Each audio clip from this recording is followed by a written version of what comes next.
Good day, my name is Angelo, and this is Channel Up, your most preferred YouTube channel where we keep you updated on true crime, lifestyle, and mystery. Thanks for joining us. There has been an investigative report on the fentanyl trafficking ring in Madisonville in the United States. A deep dive into the case against one Mr. Binix and then one Mr. Storm and then one Mr. Lidl would lead us to see what really is the overview and what this case was like. Well, in the county, there has been a wide spread of use of fentanyl out of the blues, but we don't really know where this is coming from, of course. So follow me gradually and then let's get down to the matter of the day. Madisonville in Kentucky, a town of roughly 20,000 people, is the kind of place where crime often flies under the radar until it doesn't. Now, according to Hopkins County Sheriff's Office reports, what began as a routine narcotics surveillance as at last year, 2024, has unraveled into one of the region's most significant fentanyl busts in recent times. The arrest of Stephen Binix, Jacko Storm, and Jarrell Liddell aren't just about three men, okay? They are a glimpse into how deeply synthetic and strong some people and the fentanyl have penetrated the rural parts of America. All right. Now, how did this operation go and how did it start? Now, it went undetected for months. All right. Court filings suggest that a calculated low-profile distribution network has been going on, one that only came to light after detectives orchestrated a series of controlled buys. The question isn't just who these men are, but whether they are the tip of a larger iceberg, where they are the start of a bigger syndicate. All right. So let's see how this has impacted people locally. According to reports from news agencies, okay, these reports have noted that fentanyl's lethality has up to 50 to 100 times stronger than morphine. It makes this case more than a standard drug bust. In a county where overdoses have quietly surged, the stakes are life and death. Trust me. Yet, until now, the public face of the crisis has been disjointed. Sporadic arrests, vague warnings, and all. This time around, the paper trail is harder to ignore because these things are very glaring and they are crystal clear. All right. So the truth is, law enforcement, according to their press release, have struck a triumphant tone about this. Of course, they are winning already, but dig deeper and the cracks will show. Why did it take several months of surveillance before arrests were made? Were there missed opportunities to intervene sooner? The answers may lie in the challenges of policing a kind of drug that's both highly profitable and alarmingly easy to conceal, of course. But the truth remains that the security agencies and authorities have done what they have to do to clamp down on these drug syndicates. All right. So let's check something about the investigation, how security operatives went in, the controlled buys, the hidden guns, and let's say a web of charges. All right. So according to the Hopkins County Sheriff's Office, the reports from there says that detectives first zeroed in on 48-year-old Mr. Stephen Binix after confidential informants placed him at the center of local fentanyl sales as the source. According to arrest warrants, undercover agents made at least 3 purchases from Binix directly, each time securing fentanyl powder. A detail that goes further to suggest that he wasn't just a middleman, but he was a primary supplier, something most locals know as a dealer. All right. So according to the search warrant affidavits from the sheriff's office, all right, the operation expanded to include one 27-year-old Jacko Storm, whose alleged involvement was more layered than the others. Internal memos went further to reveal that Storm wasn't just selling, he was coordinating. 2 controlled buys from operatives tied him to the ring, but it was the engaging in organized crime charge that hinted at a kind of broader hierarchy of him. Was Tom the connective tissue between street level dealers and high suppliers? Was he the connection between, let's say, dealers and people who buy for retail purposes? All right. So let's check about what the evidence log said. According to the evidence logs, when raids were executed, the haul was so telling. Okay, a loaded handgun was found. Cash stacked in small denominations was also found. These are consistent with street sales. And then, most critically, fentanyl packaged for distribution was found. Notably, marijuana and paraphernalia were also seized, going further to raise questions about whether this group diversified their trade or if those items were for personal use or if they only specialized in fentanyl, not other substances. So according to jail records, all three men that were arrested were slapped with $100,000 bond, okay, a figure that reads as both a precaution and an admission of their perceived flight risk. But here is the rub. Here is the rub.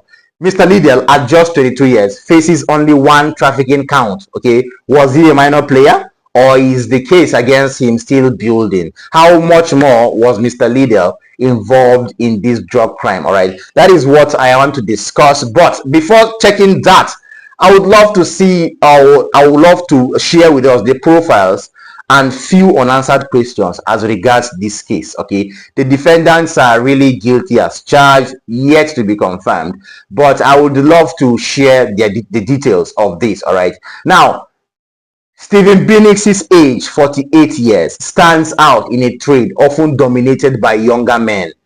Lots of people who are into fentanyl resourcefulness are always young, but at 48, wow, his criminal history, if any, hasn't been disclosed. But the three trafficking charges suggest a pattern, not a one-off style. Okay, did financial desperation drive him into this, or was this a long game operation? Have he been into this for a very, very long time? At 48 years, he should be somebody who is well known, a veteran, I should say. All right. According to social media analysis, Jackal Storm's Facebook profile was last updated in 2023. It shows no obvious red flags of a drug dealer, just typical millennial fare like every other young man. All right.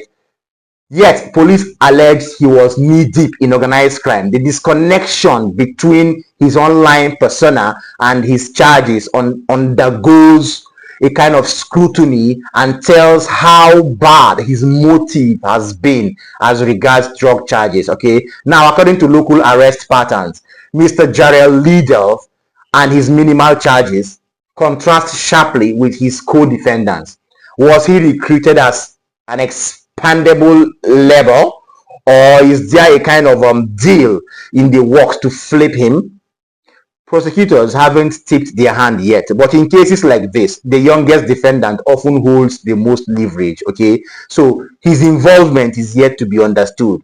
The level of his involvement is yet to be brought out. All right, but before that, or as we wait for that, we'll go on to other matters. All right, let's look at the bigger picture.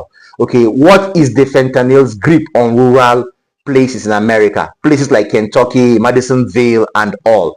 This I am going to be checking in a form of report from the DEA. All right, according to DEA reports, fentanyl isn't new to Hopkins County, neither is it new to Kentucky or Madisonville, but its prevalence is actually worsening by the day. According to a 2024 bust, it netted like 567 counterfeit pills, enough to kill hundreds of people. The fact that this latest seizure involves powder, not pills, hints at a shift in distribution tactics. That means these people now know that operatives are now clamping down on them, and instead of pills, they have now turned this distribution into powder. All right, to a kind of take away prying eyes, to avoid suspicions and to avoid traces. So some parts of US, especially the rural parts of the United States, have really been marred by a high level of drug distribution, especially fentanyl. All right, according to the coroner's office data, it goes further to reveal that overdose deaths in the county have crept up since 2022, yet public outrage hasn't matched the statistics. Is it a kind of Is it a kind of a desensitization or a failure to connect the dots between traffickers and bodies piling up in the morgue, or is it the kind of a kind of lack of grassroots campaign that has not really enlightened these people in the rural areas? Well, according to law enforcement leaks, rumors have been going around that more arrests are coming. If true, this trial might be the first domino in a chain, but without naming higher suppliers, the cycle won't break. When I say domino in a chain, I mean they may be the first cards to be played. They may be the first, the first people to be called out. They may be the first culprits to be gotten. So justice has been served, or is it yet to be served, or is it a kind of systemic failure? I don't want to look at the negative aspect of it, all right? But analytically, let's check a summary. Analytically, all right? On paper, this case looks like a win already for the operatives. 3 dealers off the streets, that's a big win. Trust me. Lethal drugs seized, that's a very massive win for the operatives, okay? But let's check back to the layers, all right? And it is a very big story of a reactive policing, okay, not prevention kind of. But kudos to the operatives for this clamp down, because that was the bomb, okay? Now there are unresolved questions as regards this case. Why did it take months of controlled buys to act? I know it is an operational kind of thing, but who supplied Binix fentanyl source? And why hasn't Hopkins County, with its clear, drug problem and all, why haven't they adopted more aggressive harm reduction strategies? All right, operatives really take time to clamp down on drug syndicates, and that's a kudos to them. That's their modus operandi. All right, so let us see it this way. Drug rings like this thrive on systemic gaps. Let us know that. Okay, now underfunded rural task forces, porous interstate highways, and a demand that outpaces intervention, okay, until these things are addressed. Arrests are just kind of stopgaps, if you ask me. But it is a win-win for the operatives too. Kudos to them. All right. So the final thing is the fentanyl crisis won't be solved in just one courtroom or one court session.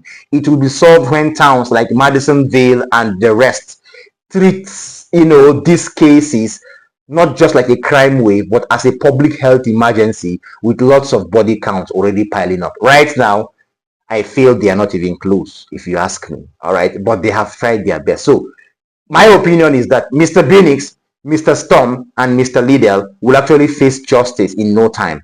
But the real trial is whether Kentucky and its county learns from this or keeps repeating the same circle of just pinning up few drug syndicates and leaving the big ones out there in the streets. I believe that with time, investigations will call out people who are involved in this and finally bust big drug syndicates in that place or in that county or in that region. But before that, kudos to the operatives of the DEA and other security agencies that jointly put efforts in this operational service to clamp down on these 3 drug crime perpetrators.